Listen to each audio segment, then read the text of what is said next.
Hello hi everyone. Chapter number 8 हमारा complete, जो बहुत बहुत इम्पोर्टेंट था। और इस पे ना न्यूमेरिकल बहुत आता है और इस पे केस बेस्ड स्टडी भी आती है। ठीक है, जो हमने कंप्लीट कर लिया। ठीक है, आप देखिए, एक दो बार आपको बुक तो पढ़नी पड़ेगी फ्रेंड्स। ठीक है, बिना बुक पढ़े आपको काम नहीं चलाए। और ख़ासकर अगर आप नॉन टेक्निकल, मतलब अगर आप फाइनेंस से अगर आपका बैकग्राउंड नहीं है फ्रेंड्स। ठीक है, तो नेक्स्ट चैप्टर स्टार्ट करते हैं। चैप्टर नंबर 9 और 10, शायद इसमें मैं दो कवर कर लूँगा। ठीक है, देखते हैं। चैप्टर नंबर 9 हमारा कॉरपोरेट एक्शन। ये तुम्हारा आता है, ये 5 नंबर का इसमें दे के रखा है। ठीक है, 5 नंबर में आपके मार्क्स आएगा 5 नंबर का। ठीक है, इसमें क्या है, लर्निंग ऑब्जेक्ट में आपका डिविडेंड क्या होता है, राइट इशू क्या होता है, बॉन्ड इशू क्या होता है, स्टॉक स्प्लिट एंड कंसोलिडेशन क्या होता है, मर्जर एंड एक्विजिशन क्या होता है, डीमर्जर स्पिन ऑफ क्या होता है, scheme of the arrangement, loan restructure, buyback of share, delisting and relisting of share क्या होता है, एंड शेयर स्वैप क्या होता है। चलिए वन बाय वन करके हम लोग यहाँ पर पढ़ते हैं। Corporate action is that action taken by the company. Impact कहाँ होता है, शेयर होल्डर पे। ये सब किसके लिए किया जाता है, शेयर होल्डर के लिए। ठीक है, माइनॉरिटी एंड मेजोरिटी दो टाइप से होता है यहाँ पे। प्रोटेक्ट दियर इंटरेस्ट, और माइनॉरिटी जो प्रोटेक्ट्स दियर इंटरेस्ट, इन्वेस्टर का जो इंटरेस्ट होता है। और companies need to meet require before corporate action by SEBI and companies act. तो जब कभी भी कोई कंपनी अपना ये सब कुछ लाती है तो सेबी का अप्रूवल लेना उसको ज़रूरत है। मेजोरिटी में क्या होता है, to be self protect because he is the owner. ठीक है, benefit of the corporate action, pass on तक all eligible share holder which mention in list to the register on record. ये जो भी आपको बेनिफिट होंगे, आपको उस डेट से पहले आपको उस रजिस्टर में आपका मेंशन होना चाहिए। ठीक है, तभी आपको उस चीज़ का बेनिफिट मिलेगा। ठीक है, कॉर्पोरेट ओके।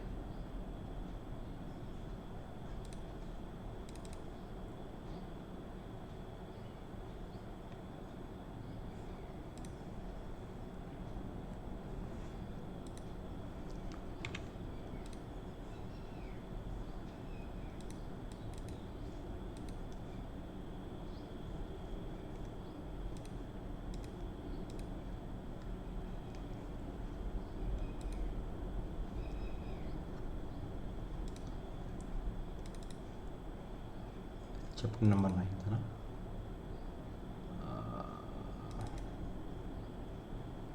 Corporate tax. यार ये कहाँ चला जा रहा है साला। ओके,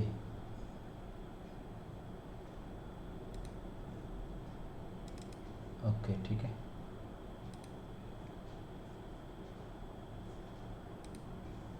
फिर चला गया है।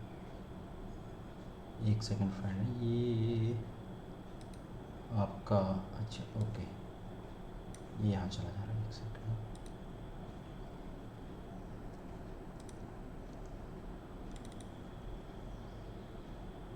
Chapter number 9।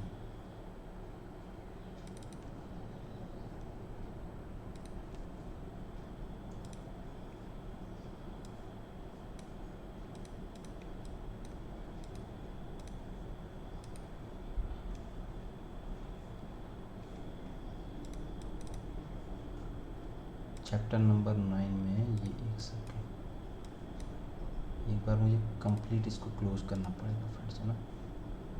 इसमें something is wrong. Chapter number 8,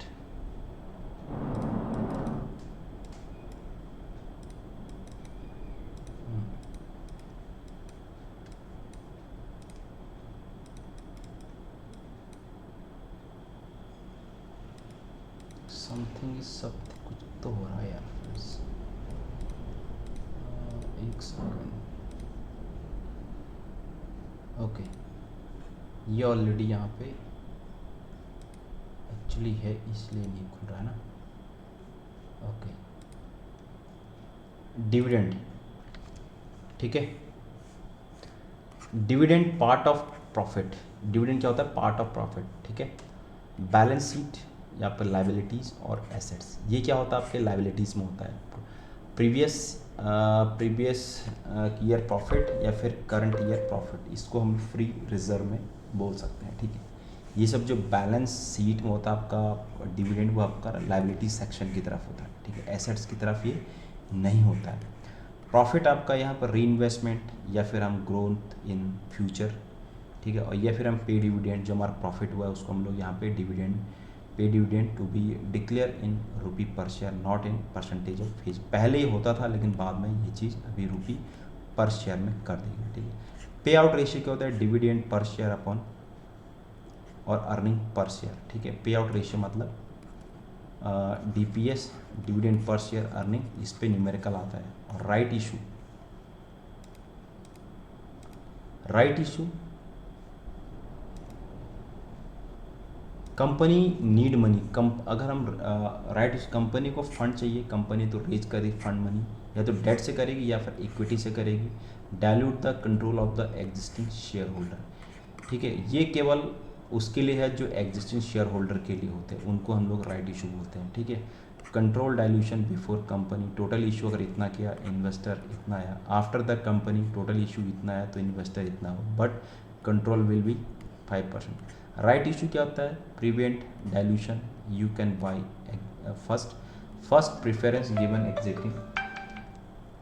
exiting shareholder, otherwise company sell to the open market. ठीक है, पहले ही आपको चॉइस देते, अदरवाइज अगर कुछ इशू हो तो ये ओपन मार्केट में सेल कर। Right issue only existing share holder, not public but taken approval from the SEBI.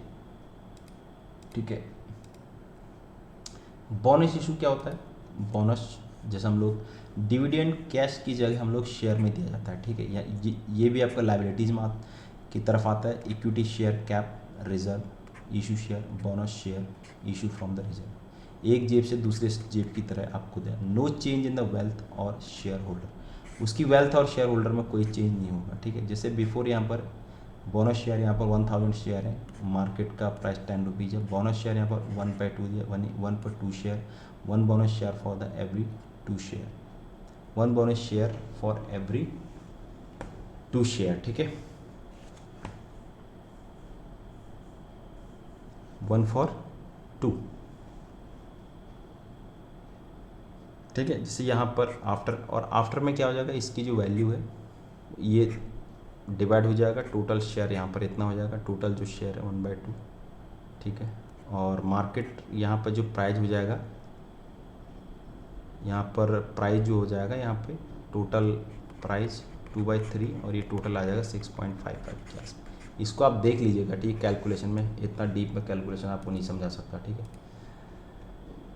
ठीक है, ये चीज़ आप इस चीज़ को बस, हाँ इस चीज़ को ध्यान रखना, जहाँ 1/2 आया है, 1:2 मतलब क्या है, 1 for 2 शेयर।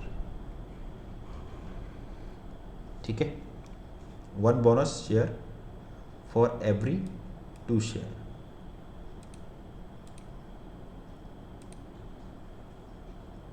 अगर एक बार और है तो आपको एक बार ये समझ, 1 bonus share for every 2 share.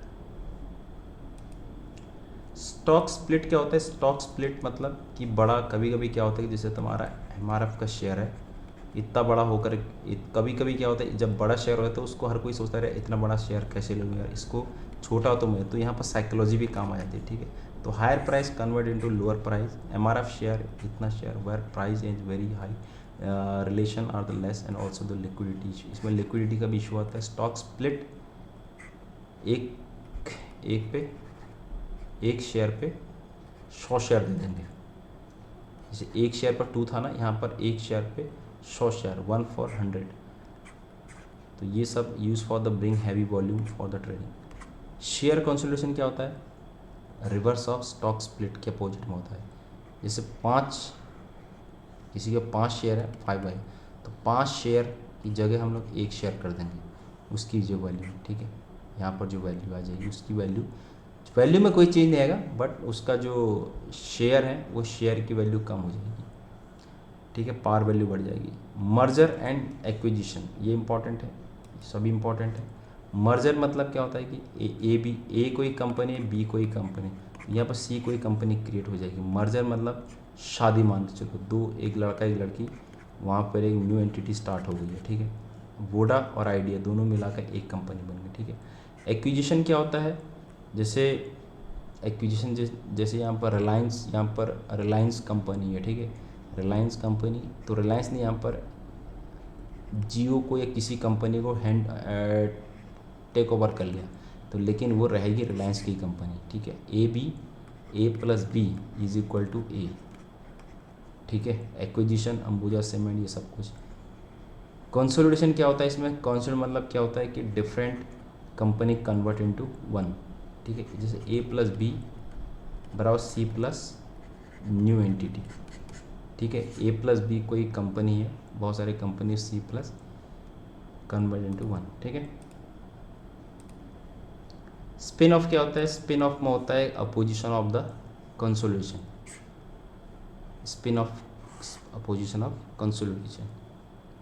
Y merger and acquisition क्या होता है, मर्जर अगर हम लोग क्यों करते हैं, क्योंकि यहाँ पे क्या होता है कि अगर दो कंपनियाँ, दो छोटी छोटी कंपनी बड़ी कंपनी है, तो वहाँ पे क्या हो सके कि कंपनी का ग्रोथ भी होगा, काम भी बढ़िया होगा, दिमाग भी बढ़िया लगेगा, ठीक है। और वहाँ पर रेवेन्यू बढ़ेगा, जियोपॉलिटिकल प्रेजेंस, टैक्स सेविंग होगी, मार्केट शेयर ऊपर जाएगी, इसकी वजह से ये सब किया जाए। तो जब भी डीमर्जर होता है किसी कंपनी का, मर्जर एंड एक्विजिशन होता है, तो कंपनी के लिए बेटर होता है। डीमर्जर क्या होता है, एक कंपनी उसके अलग अलग पार्ट कर, जैसे यहाँ पर अडानी इंटरप्राइजेस था, Adani power, Adani gas, Adani green, so यहाँ पर इसको बोलते हैं डीमर्जर।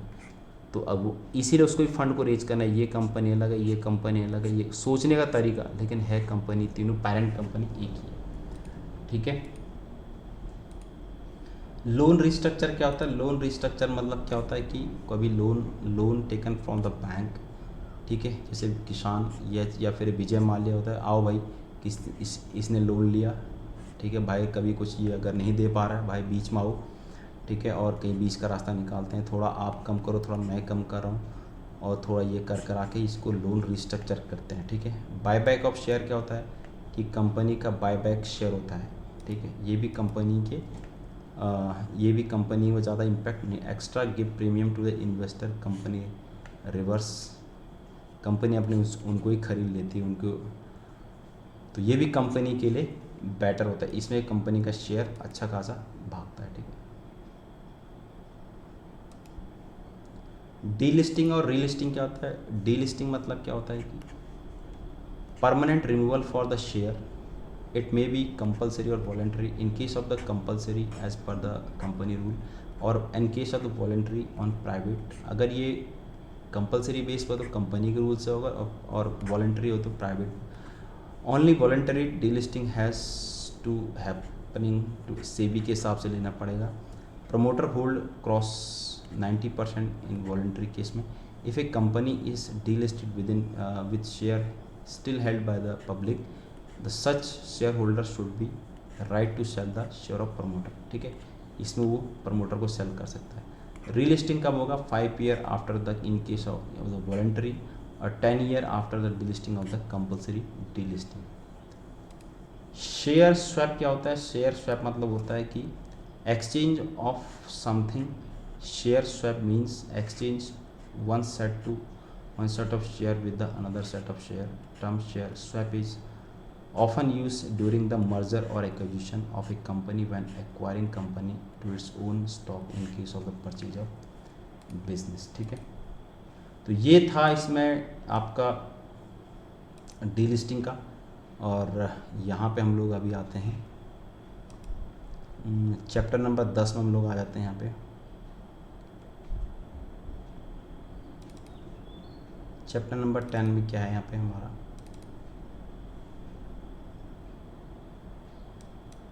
चैप्टर नंबर 10, ठीक है।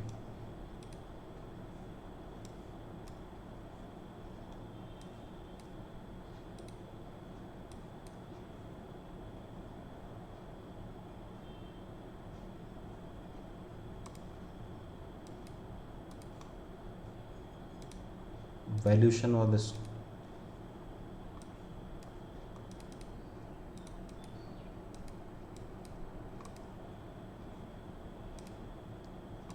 वैल्यूशन आ जाएगा, ठीक है। ये भी तुम्हारा 12 नंबर का है, ये भी बहुत इंपॉर्टेंट है। Valuation of principle of valuation learning object में क्या, need to be business valuation and the source of valuation in business, valuation approach to valuation, different types of business valuation and model, objectively out of valuation and important consideration in business model valuation. ठीक है. Differentiate between price and volume by Warren Buffett. Price is what you pay and value is what you get. Price क्या है, price versus value decided by the buyer and sellers, market decided या फिर market decide करता है. Value क्या करता है, decided by the cash generating capabilities fundamental and external factor. ये आपकी वैल्यू डिपेंड करता है. ठीक है. IRCT स्टॉक्स करंट प्राइस इतना और इंट्रेंसिक वैल्यू ये, तो ये जो बीच का डिफरेंस है इसको बोलते हैं ना premium.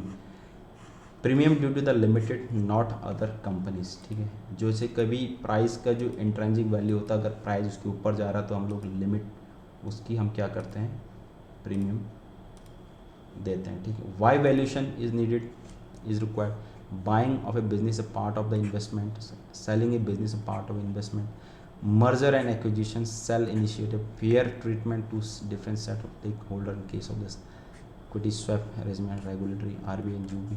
Source of value, business, cash flow generating approach, bond, interest, participation agreement, equipment, dividend, cash. Value is priceless, price is made by value. This is a quote. Price क्या है, priceless है, value priceless है, but price is made by value. Approach of valuation, इसमें 3 types होता है. Cost based, जैसे तुम्हारा कोई मकान है, लैंड लिया, मटेरियल, लेबर कॉस्ट, उससे हम लोग क्या उसकी कॉस्ट बेस से वैल्यूशन निकाल सकते हैं. Cash flow based intrinsic valuation पे, जैसे TCS का फर्स्ट ईयर, सी पे cash flow today, cash flow next year. ठीक है. तो उसके बिहाफ पे हम लोग एंड तक उसकी कैश फ्लो बेस पर हम लोग उसका कितना कैश जनरेट हो रहा है.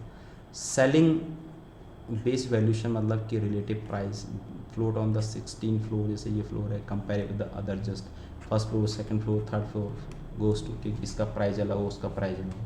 इसको रिलेटिव बेस पे हम लोग यूज करते हैं. DCF model for the business valuation, discounted cash flow. DCF है 3 factor depend on business, risk, cash and growth. Weighted average cash capital, defined risk on capital, FCFE, free cash flow firm और free cash flow equity. Free cash flow price, free cash flow equity firm, यहाँ कोई firm है तो वहाँ पर date और equity दोनों चाहिए. ठीक है. और इसीलिए यहाँ पे बिजनेस में 2 टाइप के इन्वेस्ट करते हैं, एक डेट और equity.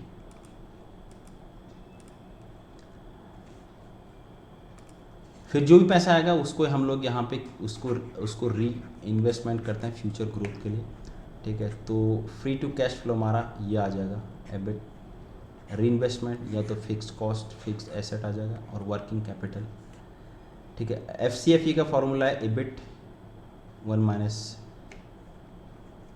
Tax, EBIT 1 minus tax plus depreciation minus working capital minus capex plus net borrowing, plus net borrowing है ये, इसमें नहीं था. और debt plus equity, free cash flow to equity. ठीक है. और यहाँ पे हमारा जब free cash flow to equity है, इसमें केवल हमारा जनरेटिंग है और ये इसमें निकल जाएगा. और डेट केवल इक्विटी का ही बचेगा ना. ठीक है. तो यहाँ पे केवल आपका क्या बचेगा, इंटरेस्ट ये बचेगा. ठीक है. ये थोड़ा सा आपको मैं बुक पढ़नी पड़ेगी. ठीक है. मुझे तो बस कुछ चीज़ें मुझे याद हैं. Dividend cash flow, dividend discounted model, when is applicable stable dividend policy, company should pay out substantial portion of earning. ठीक है. Dividend pay out direct impact on the valuation. DDM use by the Gordon growth model, ये इसका formula होता है, इसकी fair value निकालता है D/K - G. K तुम्हारा क्या होता है, कॉस्ट ऑफ इक्विटी होता है, और G तुम्हारा ग्रोथ होता है. ठीक है. Expected to be receive at the end, और G तुम्हारा ग्रोथ होगा. अगर एक कभी परसेंटेज में ऐसा कुछ भी निकालना होता है. ठीक है. तो उससे नहीं तो ये ऐसे भी निकल सकता है, इस पर न्यूमेरिकल आता है. डिविडेंड यील्ड, डीपीएस, ये मैंने आपको पहले डीपीटी में current price, relative valuation, use for assets, market meet flow, easy to understand, not use नहीं होता है, कंपेरेबल टास्क, ये सब थोड़ा सा मैंने अपने समझने के लिए डाला है। और प्राइम, अब आ गया यहाँ पर ratio, price to earning ratio मैंने आपको पहले बताया, ठीक है। पैग रेशियो क्या होता है, पैग रेशियो तुम्हारा 1 से कम हो, यहाँ पर price to earning upon growth ratio, ठीक है। जिस कंपनी का पैग रेशियो कम होगा, वैसे लेस देन 1 होनी चाहिए, कंपेरिजन करते हैं, जिस कंपनी का पैग रेशियो कम होगा उसका वैल्यूएशन उतना, उस कंपनी बेटर करेगी, ठीक है। प्राइस टू बुक रेशियो और ईवी, ठीक है। Enterprise value upon EBITDA, enterprise value upon sales, net asset value approach क्या होता है, net market price to all asset minus market value of all liability, stop क्या होता है, sum of the part valuation, जैसे कोई आईटीसी कंपनी टैबाको का करता है, पेपर करता है, टेक का करता है, एफएमसीजी, होटल, तो ऑल ऐड इन वन, ठीक है, इसमें से तो वैल्यूएशन उस बेस पे किया जाता है। यहाँ पर एक क्वेश्चन आता है कैपिटल एसेट प्राइसिंग मॉडल, इससे हम लोग यहाँ पे define the cost of equity, तो यहाँ पर cost of equity R F plus beta R M minus R F, ठीक है। R F is the risk rate free होता है, रिस्क रेट फ्री होता है, और बीटा तुम्हारा, ये आपको पता है बीटा तो क्या होता है तुम्हारा, बीटा इज द सेंसिटिविटी, ठीक है। और R M minus R F क्या है, ये तुम्हारा होता है हमारा मार्केट रिस्क प्रीमियम। इस पे न्यूमेरिकल आ जाता है, कोई चीज़ आपको दिया तो बीटा नॉर्मली आपको कॉस्ट ऑफ इक्विटी के लिए निकाला, ये आपको दिया रहेगा, ये दिया रहेगा, ये दिया रहेगा, तो आपको निकालना पड़ेगा, ठीक है। Weighted average cost of capital, ठीक है, जिसके लिए हम लोग यहाँ पे निकालते हैं, तो इसका formula cost of equity into cost of weight, sorry equity cost, ठीक है, हाँ, weight of equity plus cost of debt into 1 minus tax और वेट इंटू डेट। इस पे भी आपका न्यूमेरिकल आ सकता है या फिर सीधे फॉर्मूला आ सकता है डायरेक्टली, फॉर्मूला भी आपको याद होना चाहिए फ्रेंड्स, ठीक है। ये आपको फॉर्मूला आपको डायरेक्टली याद होना चाहिए, ठीक है। तो ये यहाँ पर वैल्यूशन है, और आप इसमें अच्छा खासा इस पर न्यूमेरिकल आते हैं, ठीक है, इस पर न्यूमेरिकल आते हैं, 12 नंबर का आता है, ये भी 12 नंबर का है, तो फिर वो आपको देखना पड़ेगा, ठीक है। चलिए और मिलते हैं नेक्स्ट सीरीज में।